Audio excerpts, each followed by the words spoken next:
సమాజంలో అసమానతలు, అణగారిన వర్గాలపై అన్యాయం వ్యాప్తి చెందిన కాలంలో విద్య, సమానత్వం అనే ఆయుధాలతో పోరాడిన మహానుభావుడైన జాతి వివక్షకు వ్యతిరేకంగా గళం విప్పి అణగారిన వర్గాల హక్కులకు అవిరళ కృషి చేశారు. సామాజిక సంస్కరణల పితామహుడిగా, మహానేతగా, మహాత్మగా జాతి కీర్తించి ఖ్యాతిగాంచిన గొప్ప వ్యక్తి జ్యోతిరావు ఫూలే.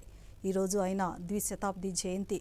ఈ సందర్భంగా ఆ మహానుభావుడికి ప్రత్యేక కథనాన్ని ఇప్పుడు చూద్దాం. జ్యోతిరావు ఫూలే 1827 సంవత్సరంలో మహారాష్ట్రలో జన్మించారు. మహిళా విద్యకు ప్రాధాన్యతనిచ్చి 1949లో తన భార్య సావిత్రిబాయి ఫూలేతో కలిసి తొలి బాలికల పాఠశాలను ప్రారంభించారు. 1873లో ఆయన సత్యశోధక్ సమాజ్ను స్థాపించారు. ఫూలే చొరవతో అలా ఆవిర్భవించిన సత్యశోధక్ సమాజ్ సమానత్వానికి దారి చూపింది. విద్య, న్యాయం, సమాన హక్కులు మేటి సమాజ నిర్మాణానికి కీలకమని ప్రగాఢంగా నమ్మారాయన.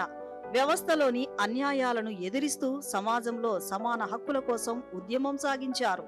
ఓ సమాజం చీకటిలో ఉన్నప్పుడు ఆశాదీపంలా ఒకరు వస్తారు, వారే వెలుగై దారి చూపుతారనడానికి మహాత్మా జ్యోతిరావు ఫూలే జీవితం నిదర్శనం.